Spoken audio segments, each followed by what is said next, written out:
my point is if the feds would go out and pay for the construction of these plants and then sell us energy like they do with the hydro. Glen Canyon Dam is owned by the feds. And the end users, which are the people that get the generation from it, have paid back all those loans. But they knew what they were paying for.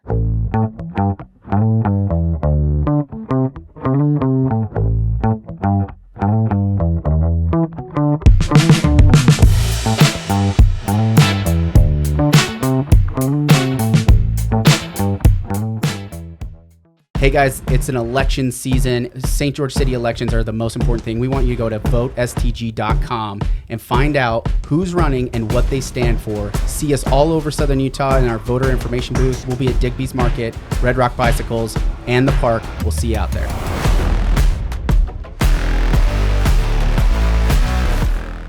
Hey guys, thanks for tuning in. I'm sitting here with Laurie Mangum. We just wrapped up a great conversation about energy in Southern Utah. She's got 50 years of experience. I know you wouldn't know it by looking at her, but we talked about nuclear energy in Southern Utah and how that's impacting our community. We talked about how the Lake Powell pipeline can feed some energy needs in off the Hurricane Cliffs for some hydro energy. We talked about a lot of really great topics.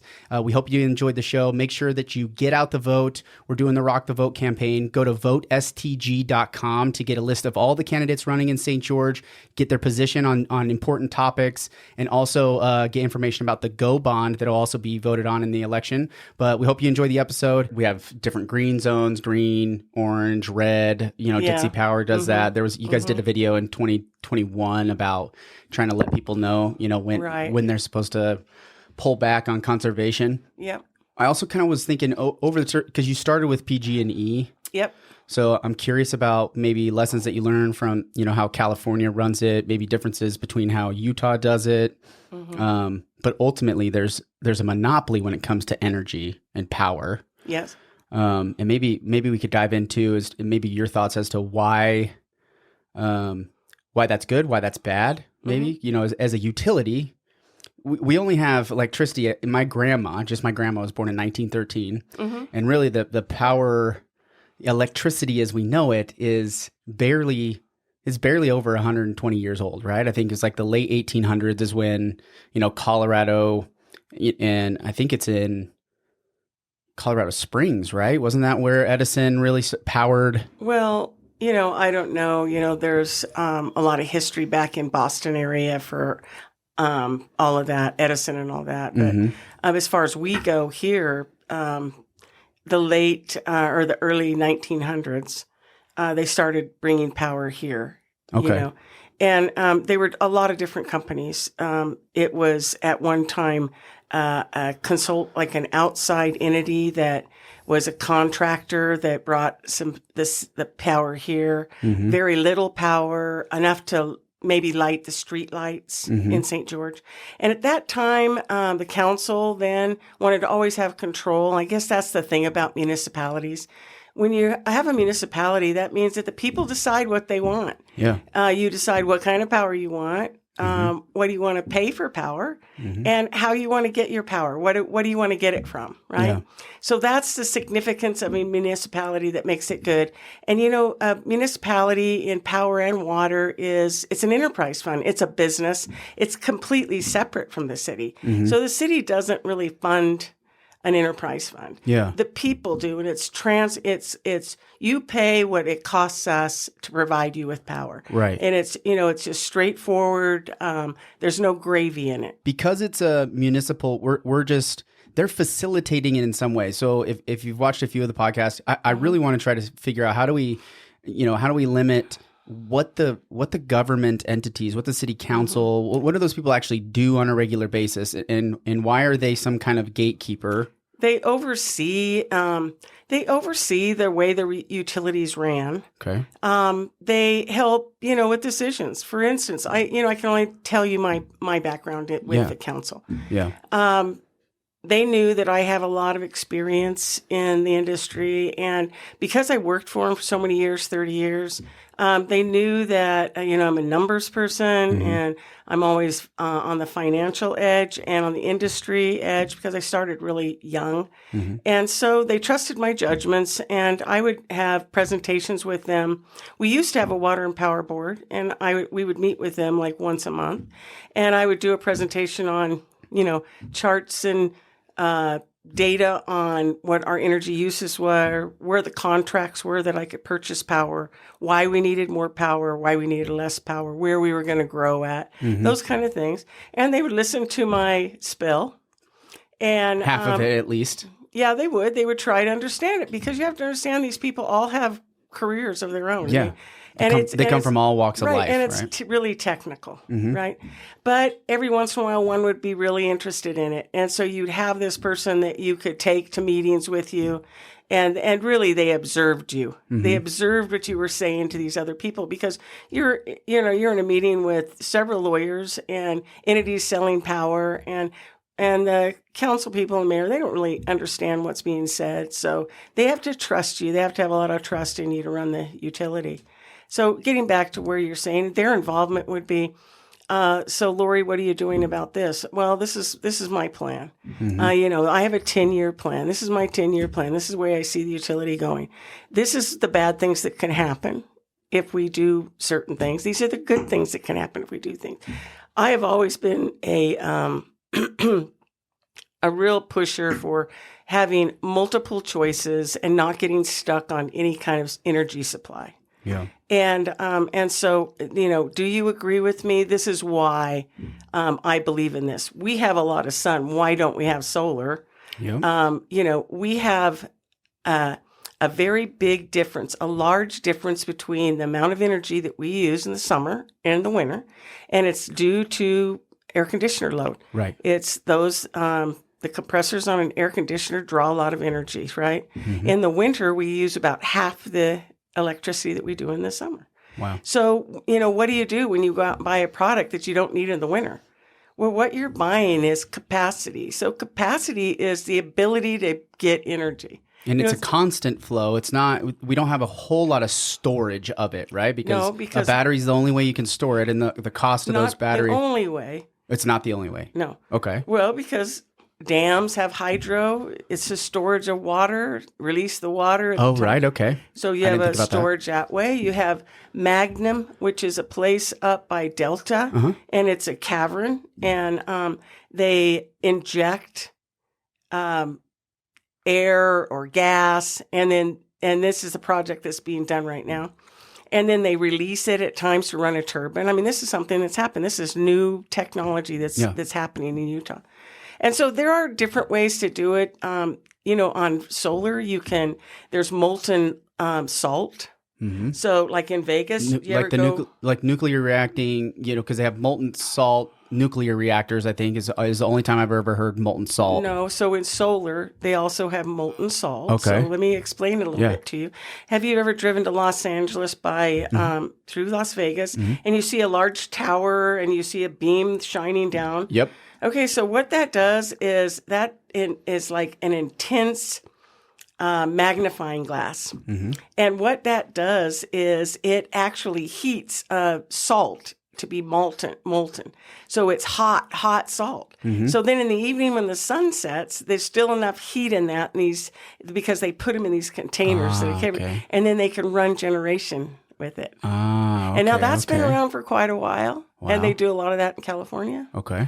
And so we're not, I'm kind of skipping back to that first original question. Yeah, there's a lot of different ways of storing power and using it. So if we're trading electric flows, because as a city, as the municipality goes, you're trying to make sure that the citizens within the municipality. So you're not really managing any power for Santa Clara, is that right?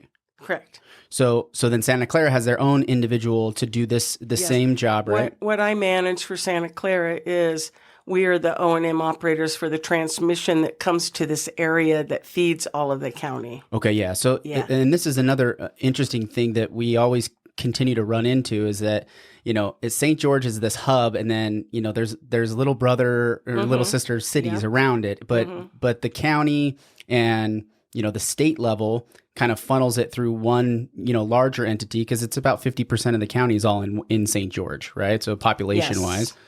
So thinking through, how do these other entities affect, I think the population of Santa Clara is only like 6,500 people. So if there wasn't a St. George, Santa Clara, Hurricane Washington could have never gotten the power. Right. Okay. Because it was the financing and the money that comes from the bigger entity that could build all that expensive transmission to come down here. Yeah. When we built the transmission down here, St. George was 86% owner or financer. Wow. Okay. And the other little cities were all divided up amongst that other 16%. Okay. Well, since then, things have grown. Now St. George is down to about 71%. And the other little cities are coming up because they have a lot of, not Santa Clara, but Hurricane has a lot of area. They could easily be the biggest utility. Yeah. But did you know that St. George is the biggest municipality in the state of Utah? I didn't know that. Yeah, so we are. And that's why a lot of the things that I was involved with was on a higher level than the other communities around here. So going back to Dixie Power comes in. So you have Dixie Power and you have St. George. So is it because Dixie Power owns their own power manufacturing facility because they own vernal coal in Bonanza. Yep, and then they have a natural gas that they brought online just recently. Very small units they brought on Solomon units. Are they mainly coal then? They're all coal. Okay, so then I read one time it was like 80% of our state's electricity creation, right? Production is coal. Well, if you're talking about load, or are you talking about production that is sold to other states? I would say that's probably true. Okay. Because you have IPP, which is in Delta. It's a huge facility that's been selling energy and taking it down the DC line to Los Angeles for probably 40 or 50 years. Okay. You have a lot of the 100 units up north that are owned by Rocky Mountain or Pacific Corp that is sending energy over to other areas in Nevada and different areas, right? So you have like Pacific Corp would be a manufacturer of power. Is that a way? They are a transmission and generation provider. Okay. So they bring the wires down from up north, and we pay them to bring our energy down and maintain that, right? Because they would maintain lines that, go down, right? And we pay them to maintain that, and then they're guided by the Public Utility Commission, where a municipality is not guided by the Public Utility Commission. It's guided by the mayor and the council. So we're getting back to that. Yeah. Why do you have a municipality? Well, there's 3,300 municipalities in the United States. Okay. And they're for a reason, because it's at cost. So Rocky Mountain charges profit. Now they're a profit. They're a money-making entity. For-profit business. An REA is owned by the members. It's just a little different setup, but a lot like the municipalities. REA is what? It would be Dixie REA. Okay. It's a co-op. Okay. It's a co-op utility. Okay. And they're owned by their, members. Okay. And so it's just a little bit different. They have a lot of the guidelines that a municipality, but not a true municipality. A municipality is governed by your mayor, your council. An REA is governed by a board, and the board is a board of the members. Right. Right. And so it's just a little bit different governance. Yeah, it's interesting because we group into these little tribes, right, with these little clubs, right, and we try to. When we co-opt and share in it, it brings prices down because, looking at the GO bond that the city just passed for parks and trails, it ended up kind of like shaking out that every tax-paying member of St. George City over the course of the bond is like $45 a year or something like that is what it would, their own fee is, but it's $29 million as a whole, right? So thinking about electricity, it's similar to where the more members you have of it, the lower the cost is going to come down. So that this is where I'm like, we slice it up into small bites. Rocky Mountain is a huge facility and it's the highest rate. Interesting. Oh, yes. Is it because they sell in Pacific Coast? Everything new they build, they're allowed to make a profit off of. Okay. So maybe they would be not likely to fix things that are broken, but they like to build new things, because that's just business, right? I live in Tokerville, I pay probably almost double of what anybody pays in St. George. Wow. So if you know anybody that's on Rocky Mountain, you understand that it costs a lot more. Yeah. And it's for profit. And, they go to the Public Utility Commission. They ask for rate increases. They get them. And we pay them because we live in those cities that don't have a municipal utility. So the municipality really keeps the cost down. Yep. But Dixie Power, somebody told me along the lines it was like the cheapest in the nation. Is that true? Yeah, there's a lot of reasons why that is. I don't know if I want to talk about them, but I do know that they own their Bonanza coal that is going away. Mm-hmm. It's going away. And they've had contracts with a lot of the cities in Utah that those contracts are going away. And they've been being paid more than what it's costing them to make it. Okay. Energy. Laurie, are you saying that Dixie Power is going to go up in price? Oh, I believe, yeah, they will. The whole point, just real quick before, just my thought too is that power across the state, we're the third cheapest in the nation, at least from the last rate that we looked at. That can't last forever. As population grows, energy needs grow, especially in southern Utah. Like, if we have record heat numbers, air conditioning is really the only reason we support the population. In my mind, without air conditioning, I don't think we would have grown as big as we've gotten so far. And I feel like over time, that's just cost of energy is just going to keep going up, especially as we cut out coal. So I think overall it's going to go up. But Dixie Power, you're saying because it's a for-profit. No, it was cheap because before, their resources going away. So let me get back to that, a 10-year plan. So my 10-year plan, I do all kinds of modeling. I'm a numbers guru thing. I don't show an increase that's a significant increase in the future. I mean, we raised our rates 2%. Everybody raised them 10%. Interesting. But it's because we have spent a lot of time building our portfolio with incremental energy from different sources, and we've had control over those. Mm-hmm. So we have solar contracts for half of the cost of what we're paying Bonanza for the coal product. Okay. So we had a 60 megawatt contract with Bonanza for many years, and we've been wheedling our way out of it until finally we're at the end of it. The December of this year, we'll be just buying power from them, 30 megawatts. 60 megawatts as a pie. If I'm looking at the pie, how big is 60 megawatts? Would be about 1/4 of our load today. Okay, got it. So you cut that down to 30, you said? We cut it down to 30 for just the next until 2030. Okay. Because at 2030, that's when Bonanza has the coal mines are going away, and they're going to be looking for another resource. So that's my point about Dixie. It's not because they're making profit. It's because I don't know what they're doing about finding a resource. I have not heard of what they've done, and maybe they have a plan. I don't know. I'm not involved in that. As far as I know, they don't have a replacement, but I can't understand them not going up unless they've found some great deal out there, right? Okay. So I have hydro. I don't anymore, but City of St. George has hydro. Which I also was because you're retired now. Congratulations, yes. By the way, you're retired. But I'm so glad you came on this show to do this. And I know people listening are probably like, "Why are we talking about energy?" But I think it's you only talk about energy typically when there's a problem, and we have pretty inexpensive energy prices as a state, but our county energy prices aren't necessarily super affordable. And I only see it going one direction. So that's kind of why I really wanted you on here for your expertise on this. I think the biggest issue is reliability. Okay. I mean, to be very serious with you, when I first moved here, there was a lot of outages. And what does that mean on a 110-degree day? Yeah. We had a time where we had a storm come through about 5 or 6 years ago and blew down a whole street, about 13 poles downtown.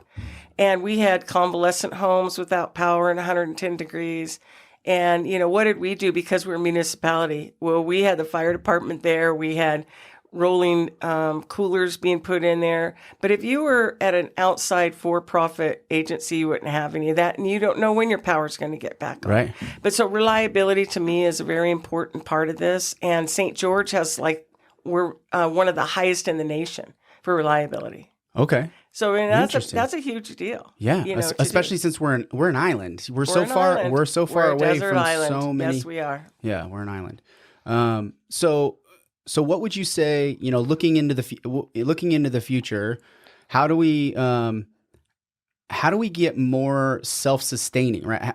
How could we attract where that transmission line is so far away, or where we get these large transmission lines further away, knowing that technology is changing and there's all these different technology, ways of creating power. Mm-hmm. Is there a way that we can, as a community, create our own?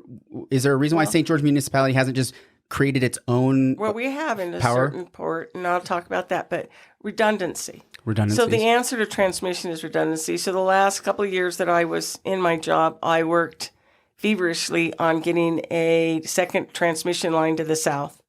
Mm-hmm. Because I felt like that was our all-in that we needed to do to keep us whole. Also to put us in markets in the south. Mm-hmm. So that we could buy energy from the south, or we could buy energy to the And when you north. say to the south, are you meaning a line from where to where? From St. George to could go to Phoenix, could go to Is Vegas an option? Vegas has its own need.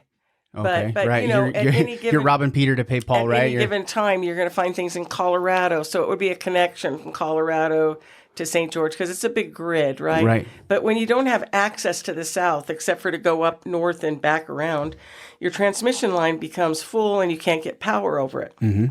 Right? So another access to the south is great, but also the redundancy. One fire goes through that mountain there, and we could all be without power. The main lines, they go like Cottonwood. I think it's Cottonwood Wash Road, right? Like if you go up, like you're going up to the Red Cliffs, right? And you go through the industrial park up the back, and you go up that, like you're going straight to Pine Valley from St. George. Yeah, that road, is that the main transmission line? Central, it comes from Central, which is the main substation, Central, to right above St. George, where you're talking about. Uh-huh. There's a big substation, and from there it goes to all of the entities. Okay, got it.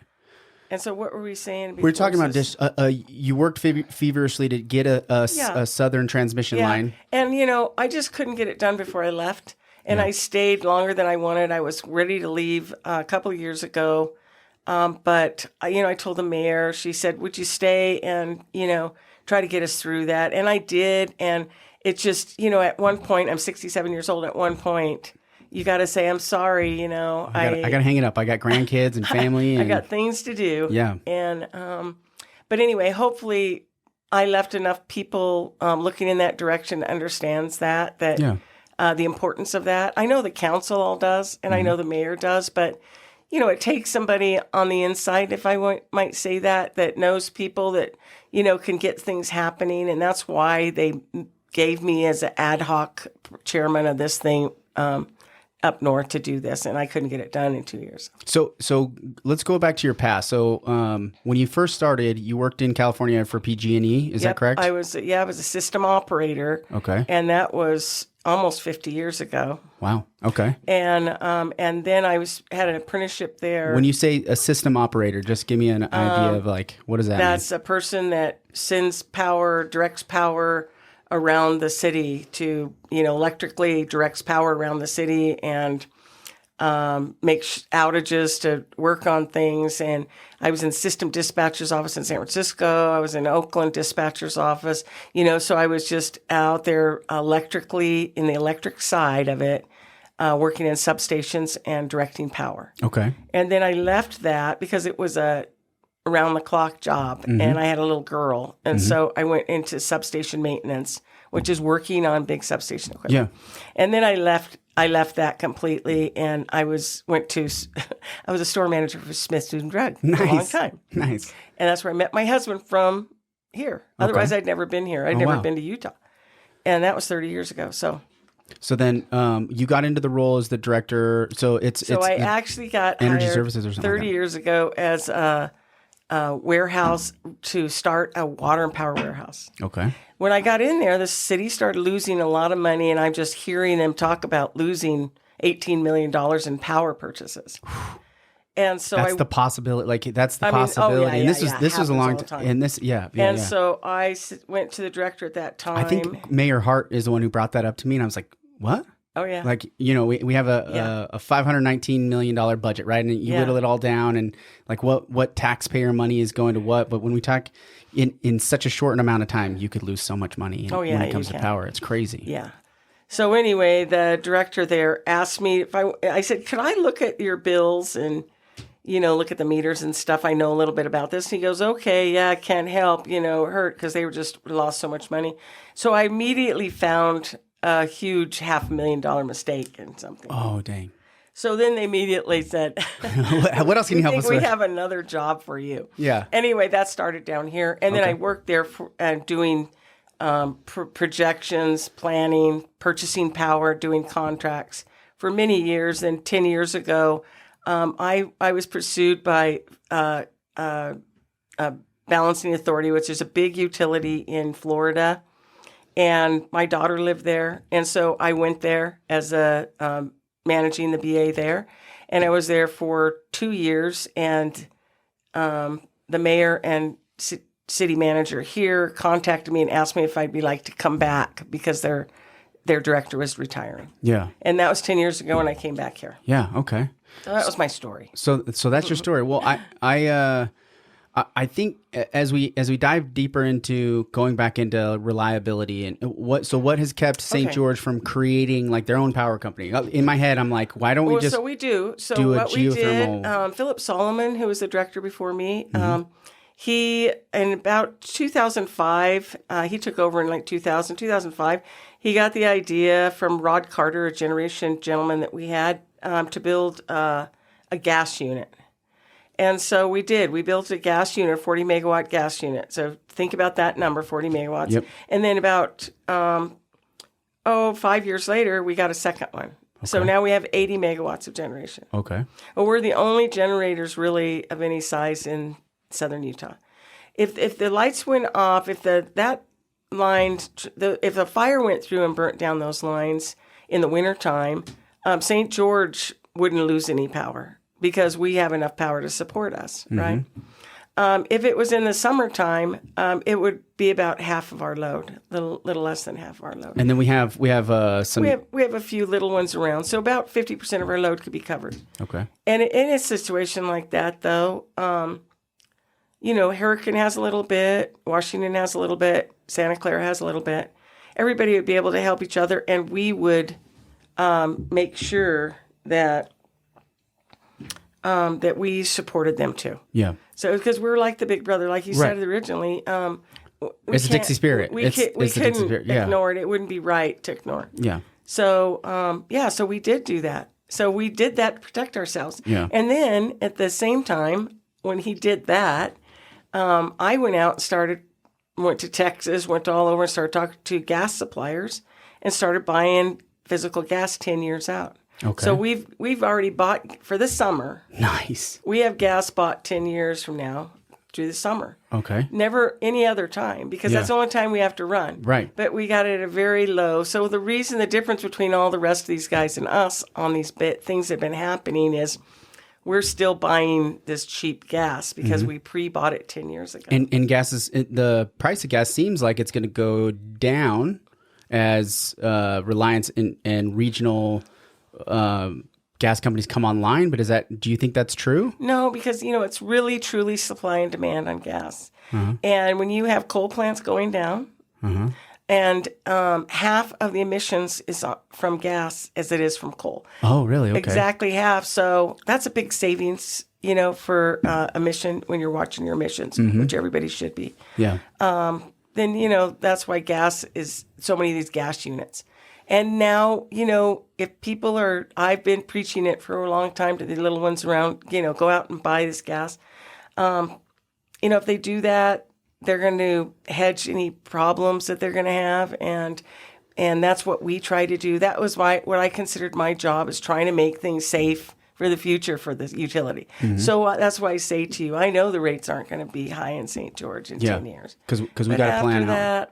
It's hard to tell. So if we've bought some time, let me ask this question first. What is keeping Ivan, Santa Clara, Hurricane? Why wouldn't we just pool the resources and have one where we're not necessarily having to rely on each individual part? Is Because there it's- power in? Well, it's what I told you right at the beginning. It's control.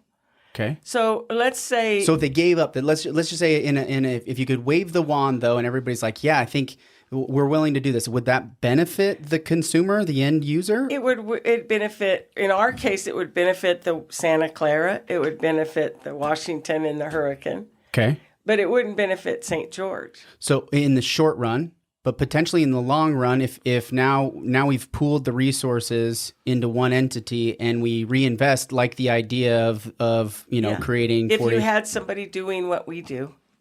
what do you meaning?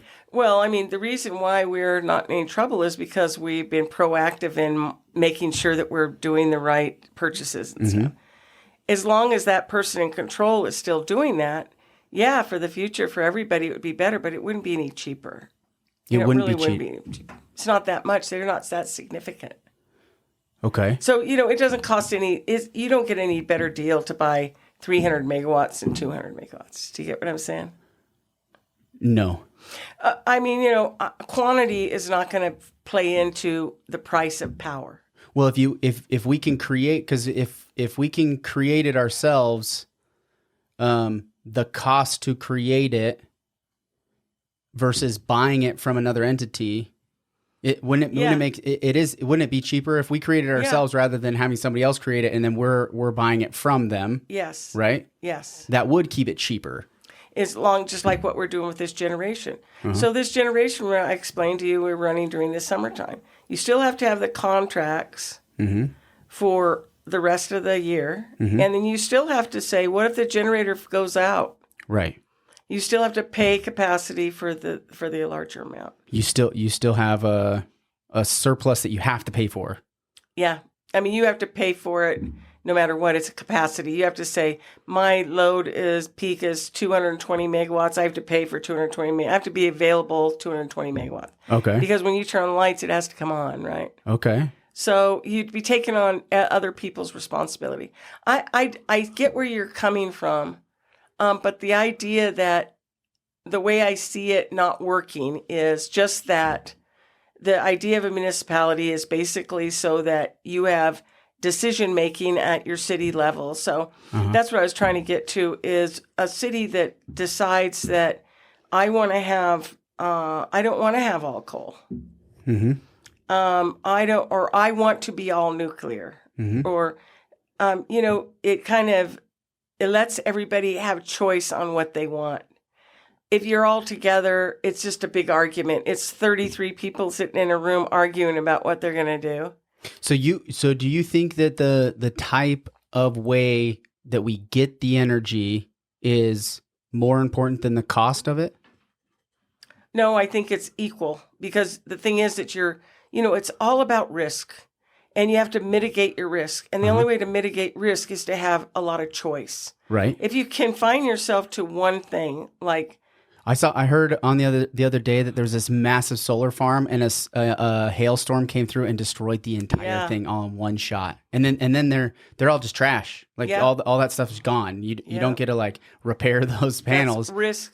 Yeah, that's like, it seems super high risk. And then also, if you're only getting power when the sun's shining, it seems like there's a real limit with solar, right? Yeah. But having some solar is really beneficial, right? And then being able to balance out the types. It's the difference in emitting and non-emitting energy. And I just believe that you have to do that. Even just, you have to try to use all the different kinds of energy. And we haven't even dreamed of what the next energy is going to be, Well, so maybe my question, have you seen or heard about the documentary Nuclear Now?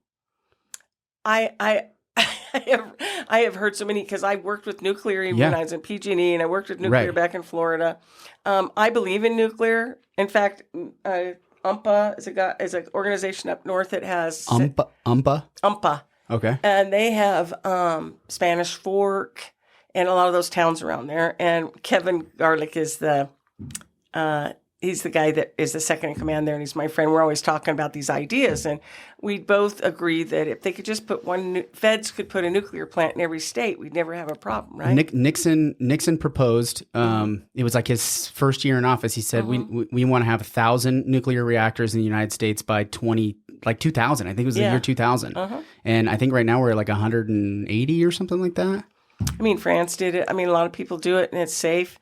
I believe in nuclear. I worked at nuclear plants, but it's very expensive to build, and it's very risk adverse. You know, you can't go into a city of our size and say that you're going to take on that risk of that financial burden if something goes wrong with the building of it. Because the ones I have been involved with, a lot of nuclear plants, they all come in over budget.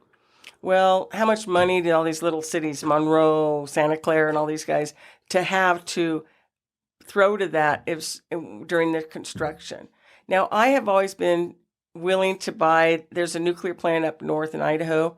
I've been with them for about 10 years, these guys saying, just give me a price per megawatt hour. I'll buy it from you. I don't want to own it because my city can't take that risk. I can't say that the burden of an overrun of $50 million that I want St. George to take that burden. So the mayor of Hurricane, when I interviewed her, she brought up the Wyoming nuclear power facility, and that I think she said, Jeff, maybe you remember that they went in as an owner of it. Yep. But St. George chose not to be an owner, and it's along these lines. Is that exactly why? The same thought? Exactly why. First of all, it's very expensive power, but developers of this. What's the megawatt per hour cost of nuclear? Well, this particular plant I think it's up to about $120 a megawatt hour. And coal's like how much? Coal's what? Coal's about 50. Hey, Laurie. Yeah. I'm not a nuclear expert, but everything that I've heard and have read about with nuclear is that the upfront cost is crazy, but the long-term benefits of nuclear power are very, very cheap. The long tail. You're absolutely correct. But when I was in Florida, I saw 3 cities go bankrupt because they were involved in a developing Vogue, called a Vogue nuclear plant. So all I'm saying is, it's right. Spent fuel, security. I know a lot about nuclear, and I know that that's true, and that's a true fact.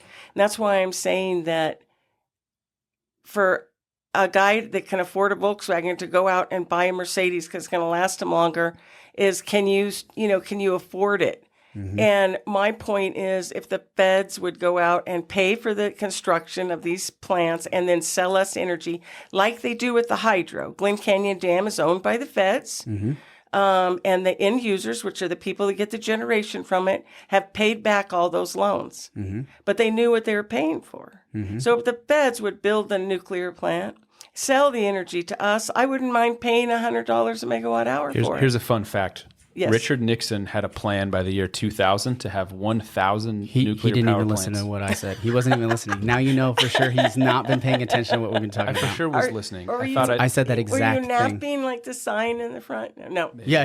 The baby's napping. I am the sleeping Jeff's baby. the baby. He's the sleeping baby. So I know that, and I think I was round then, No. She's been doing this for 50 years.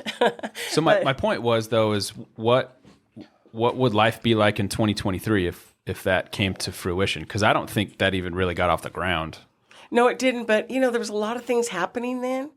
And then you had Chernobyl happen, yes, and then you had a 3 Mile Island, super close together, but that's old technology. The new technology is really safe. It's small modules. They've never built one yet either. So of these, but it looks good. I've been through all the information on it. I've talked to the developers and stuff of that project. In fact, I'm really good friends with the guy that's developing that project. I believe in the project. But which project specifically though? The Wyoming project. And what's it called? It's called I don't know. It's UAMS's project, but I can't remember what the name of it is. Wyoming Nuclear. I'm sure it'll show up on Google. But the thing is that I believe in it and everything. I just don't know as an employee of a city to say that I think that financially the burden is something that we should take on. Now, if they want to sell us energy that I know how much I'm going to pay for it, I'm willing to go out on a limb for that. But as long as it's, hey, I'm going to build this, it might cost you this much. We'll see at the end how much it costs you and come with a big bill at the end for me to pay, the city to pay. I don't think I could do that. It would be too much risk for me. Now, if I was a huge Massachusetts or big utility in the South that could absorb those kind of risks, great for them. But I've seen a lot of little cities go under because they've taken on too much risk. Yeah. And I told the hurricane mayor exactly that. And she called me. She was real upset about us not getting into it. But, I've been doing this a long time, and I'm sorry I have to make the best decisions for the city that I thought. And it was just a recommendation of the mayor and the council. This is where I see it. Yeah. Please believe that I believe in nuclear, but I just don't think this financially is the way to get it. At least at this juncture, right? Like at this moment in time, with the information that you have, right, and trying to really forecast out. Like a lot of people have a hard time planning out the next month of their life, much less 10 years, and trying to think through it's a chess game, right? What are the potential risks? And 10 years is a tough thing to do, right? 5 years is a really tough thing to do. And so I don't necessarily disagree that, or I don't necessarily agree that St. George should have bought into the nuclear, because you still have the option of buying that same electricity once it's online, right? That's right. So it's not like you're missing out on an opportunity because you potentially can pay into the long tail cost as it comes down and get that reliability, but you don't necessarily take the upfront risk of starting it up. What would be the benefit of being the owner on the front end? Is there like an early adopter discount or something like that? They say that, but I've never seen a plant that, really you sell energy at what the market is. Yeah, it seems like once it's online, now you're just mixing it up with all these other options. How they sell it, and this is the mayor of Hurricane said is, but this is our only option. Well, I don't believe that. I believe that we haven't really found that yet, and I just think that, we didn't think that phones wouldn't be connected to the wall 20 years ago. I mean, so I'm just saying that there's going to be other things because we have a need and we're going to fill it. And there's nitrogen. There's all kinds of things out there that they're working on. You said nitrogen. Now I want to know. Because I think geothermal, I was on a long plane and I started in on geothermal, and I was searching so much about you. Really want to know what I think of geothermal? Yeah, geothermal. Yeah. Because, okay, so I have experience with that too. So I'm not a know-it-all, but I've just been around so long. You should be a no. Everybody listening, she is a know-it-all about electricity and energy. Yeah. So we should listen. Well, the thing about that is there's a lot of maintenance issues because it's mineral, and so... And then you're going underground, you have moving earth. Yeah, and you have different minerals that corrode, and, it's just like they're a maintenance nightmare. Okay. And maybe now things are different, but... It seems like the article I was reading is that the technology on how they do it has come a long way in the last 10 years, because the early adoption of it, the maintenance issues ended up making it not necessarily expensive at the front end, but the expense on the 5-10 years in. And we have smart people, and they would figure out all those problems. But that's the only thing I can say about that I know is that it's, to me, it's great. It's non-emission type thing, but it's renewable, right? So like there's or no emission. So it's really better. Renewable is kind of not a good word. Okay. Emitting or non-emitting.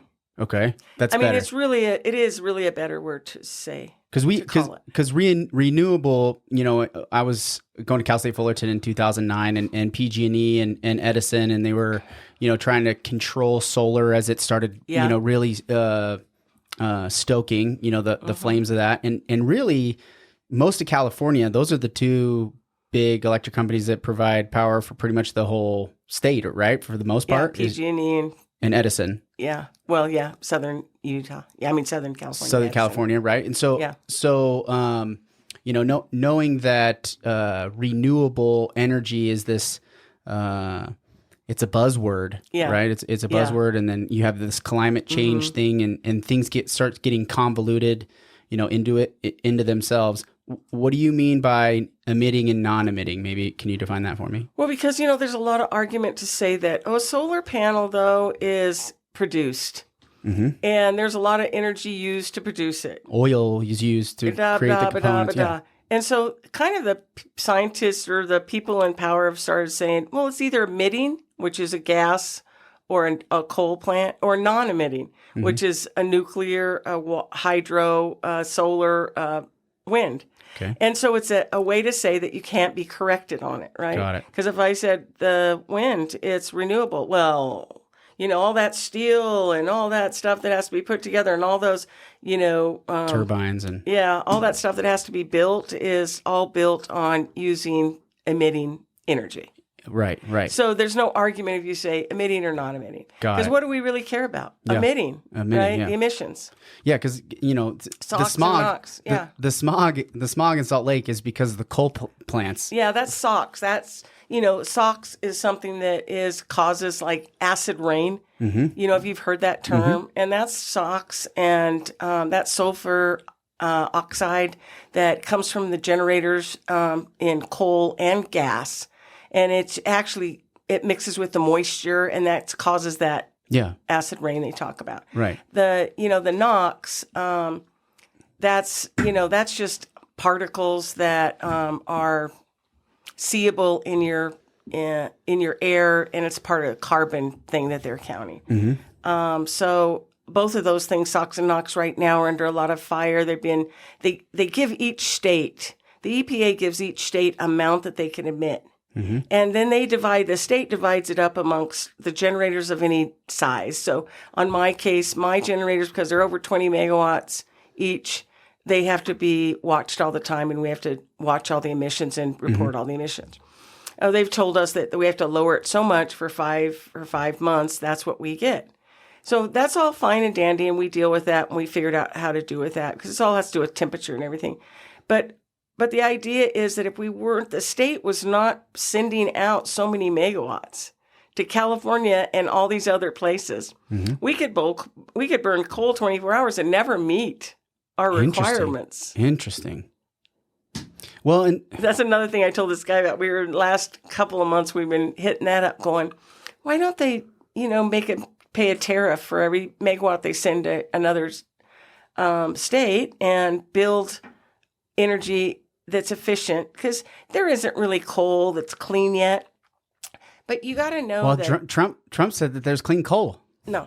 So anyway, No but such thing. in Utah is the best coal in the world. You know that. It's black coal. It's got a lot of purity in the very carbon. pure, and it's created. you burn a little for it and get a lot of megawatts. And you can catch a lot of it. Yes, you can capture it.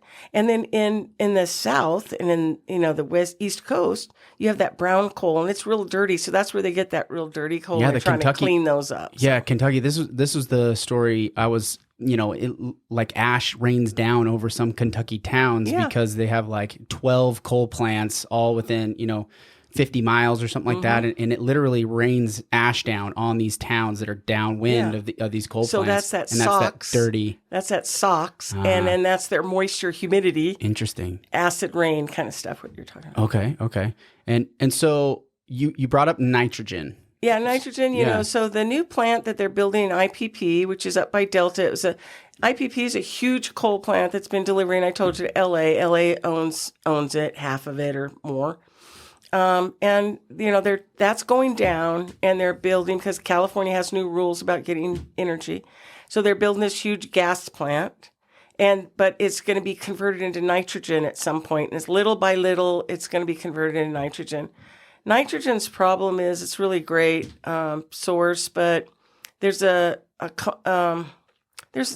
hard to get. It's hard to transport. It's hard to acquire it at a site. So that's the things they have to deal with, is getting that nitrogen. So they're burning the nitrogen? What are they doing with it? burn. Nitrogen is like turns into water is your emissions. I mean, it's like a steam or something. I used to know a lot more about it than I know, because I looked into it a little bit, because I wanted to, we bought a battery, a big battery for down there at Mill Creek, a 1 megawatt battery. And I was looking into that. And then I had researched it about 10 years ago, this nitrogen idea of doing one by the pool, a little generator with nitrogen generator. So that's when I really was into it. And I really don't remember too much about it, other than the byproduct of it is water and it's hard to get, and you have to truck it in, special trucks, and that's the thing they had to deal with. It would be a great resource, right? Yeah. So if you were to say, go back to my perfect world, I want to have energy reliability. I think it would, just like if we don't have trucks bringing food into southern Utah, we have 3 days of food, and then there's the grocery stores go empty, right? There's a reality around food. Well, same things around energy, and how do we maintain that and kind of keep the world out as much as possible and reliant on our own I really like, resources. when you first started talking about distributive generation, which is local generation. I like that. I like that idea. I wish that could be organized better. They have a lot of sub communities in the South that do that help build a generator, and then they put some solar, and they have houses all around it. It solely goes by this generator and stuff. And I would like to see more of that down here. It's almost like decentralization of energy production, right? It's like you're not relying on one big one. You have a bunch of small ones. It's called distributive generation, and a lot of places are moving towards it. So St. George, we built 8 new substations in the last 8 years, and we built them all with space in them to put a generator in. Okay. Because I see that in the future being, why rely on that transmission line when you could put a little generator, low pressured gas would run it, hardly any emissions at all. And I think that's probably where they're going to move towards doing those. And this battery that we got was made in Utah. Cool. All of the minerals to make the battery came from Arizona, because they couldn't get the mineral rights in Utah that we do produce it here. It's a new kind of a battery. So it's a 1 megawatt battery, lasts for 3 hours. It's great. Wow. We got money from the feds to pay for half of it. Okay. Through Stewart's office. Okay. Before he left. So it's, I could talk about this all day, but it's kind of boring, isn't it? I don't know. I think it's 100% not boring. It's 100%. I don't know. Blake, is Blake listening? Does he think it's boring or not? Blake's napping over there in the corner. Well, so if you were to look down the road outside of nuclear, is there any other interesting energy possibility out there? I love hydro is my favorite. Because I think hydro. Because I was going to say that we have all these reservoirs that are planned. Is the plan to put hydro on each one of them? You have to have height. You got to get tall. Oh yeah. So when they were planning this pipeline, the plan was to come off those hurricane cliffs and have generation at the bottom of it. And I did all the modeling and everything for the water district because I really wanted them to do it. So I did all the modeling to show them it would pay for them to do it. But that's kind of gone. But Colorado River, I've been really involved with that. It's not gone. It raised 86 feet in the last 4 months. 86 feet. What raised 86 feet? Lake Powell. Oh, right. Well, I'm saying the Lake Powell pipeline is we're still getting it. We're still getting it. Well, it's still going, but the part of the generation is not in the plan yet. Oh, got it. So, well, yeah, we have to get the approval to get it first, I guess, before they can get that. Yes, I've never heard that anybody talk about that, the power generation coming off of the hurricane cliffs. I did all the, they paid me to do it. Conservancy District paid me, and I did all the modeling for it, how it could save us money and how the generation, they could pay for the pipeline by selling the communities down here. I don't think anybody knows about that. I think if that was part of the argument, people that are against the Lake Powell pipeline would be like, wait a minute. This is the problem, is that I think everybody's for the Lake Powell pipeline except for the lower basin states. And it's partly because we're transferring the water right from the north to the south. This is their litigation tool. But if it just seems like we have so many other cards to deal some of those lower basin states, right? Like if we have energy and we have this ability to create power in our state because we have unique, resources for that, can't there be some trade here between power and water? And the numbers worked. The numbers worked. And you said height, so why? So they were going to put because I was like, I think need the drop for the pin stock. You got to get a little closer. Okay. Oh yeah. You need the drop for the pin stock, right? So you need that to start for the inertia to turn the turbine, right? And so the numbers worked. They were going to build like a 4-bay on top of that cliff between like Hilldale and Hurricane. Then they were going to drop it off that cliff, and at the bottom of it, they would put these generators. And they had a model for like 386 megawatt generators, and then they had some along the line. You can put them in that pipeline, these generators, and so that you could generate like 30 megawatts, but you would have to pay that in the pumping, but it would pay for the pumping to pump the water here. And I think that part is still in it, but the other part isn't.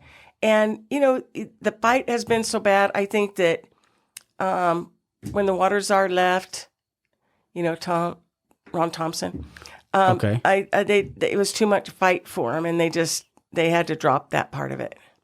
But they should do it. They should do it. I mean, that would make a huge effect on the area down here. It would. Huge. That would be huge. That'd be huge. That's definitely something we want to advocate for, right? In these like other opportunities to create energy. But the generation at the Colorado Dam, at the Lake Powell, is very important.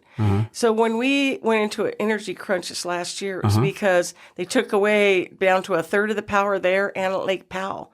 Well, that's 3,300 megawatts of generation, not Lake Powell, Lake Mead and Lake Powell. Okay. And so all of a sudden there's a shortage of energy in the West. Yeah. So prices went way up to hundreds of dollars a megawatt hour. So that hydro is really, really important to the area, and we need to keep that going. And the water filled 86 feet on Lake Powell. Can you imagine Lake Powell, 86 feet? So we need a couple of those good years, and hydro is the best energy you can get. Yeah. You can take it as you need it. It's storage. Yeah, right? the storage thing. I didn't think about that until I'm like, oh, batteries are the only way you can. I feel like such an idiot too. I'm like, oh, batteries are the only way you can store power. And you're like, well, no, water. I'm like, oh, the light bulb just goes off, and you're like, oh yeah, we can think about these things a little bit differently, and we don't have to get in these boxes of, there's only one way to do this. So I guess. Well, we can keep going on it. I think we're pushing close to an hour, and the feedbacks, we start to lose people after a little bit of time. But I want to say thank you for coming on and talking about this, and I wish you best of luck in your retirement. Thank you. Are you staying around Southern Utah? Yes, I'm staying in Tokerville. You're staying in Tokerville. I have 10 acres in Tokerville, and I got horses. I got things to do. You got things to. You have. I got a tattoo. You got a little ladybug. That is so good. I went with my grandkids, on a family vacation when I retired. That's the coolest thing I've ever seen. And little bug. I retired and got a tattoo. Yeah. And all my grandkids are in their 20s, Yeah. And we walk in, they go, Grandma, we're at Gatlin, we want to go up and get a memory tattoo. And I go, okay. So I went up there, and all these kids are in there, and they're going, hey, lady, what are you doing back there? It was me. And they go, that's our grandma, so she's just with us. And I go, well, wait a minute. I want one. I need me a tattoo. So I got a tattoo. That's awesome. Well, hey, what's one bit of advice? Because the whole point of the podcast is to get out the vote. What's one piece of advice you would give somebody running for city council, when it comes to the energy side, and they're gonna get hit? Potentially, we're gonna have a couple new members of the city council. What should they know about the energy side, or what's some advice to them if they're listening to this and you would give them? Well, I would have to say that, it's one of those things that you can lose a lot of money at one time. Our budget at St. George of $50 million was the energy that I bought for every year. So when your prices go up, it goes crazy. But you have to trust and believe in the guy that's running it, because you're never going to know all the ins and outs of it to make these decisions. But you just have to trust them and work with them. And I don't know how else to say it. How would we know if? Because I'm assuming you had a role to play in who's taking your place. Who's taking the place? Brian Dial. He's intern. He's an intern. Interim. He's in the middle. So are they on a search? He's like in a is he like in a temporary? I don't know why I can't think of the word, but he's like in a temporary role, and you're looking for somebody else. He's very, very talented. He hasn't been in the business long, but he's a very talented young guy, and they did go out for a search, and I just told him that I thought, it's better to know somebody. I've taught him all the modeling. He understands that part of it. The finance part of it is really important. His weakness is knowing the outside world, which they're going to get him out there and teach him. Yeah, until you get into the job, it's tough to Right. to But grow if you in that know spot. somebody, that's half of the battle. Yeah. And he's a very sharp guy, and I really like him. I hope he does good, and I hope he sticks with it. So. Well, good luck to him, and good luck in retirement. But thanks for being on the show. And thanks. And I have to say, there's been a couple of council people that have been really good on that energy side. And Danielle Larkin, she's like, reads all my books. Now, you know how boring this is. She would read all my books and look at all I'm my really charts. hoping this is not boring to the people listening, because I'm fascinated in it. I think you're undervaluing the interest level well, of it. She really liked it. She's and she's a voracious Jimmy reader. also, Jimmy Jimmy. was really interested in it. So anyway, Yeah. that's all I have to say. Okay. about that. And thank you Laurie. for having me.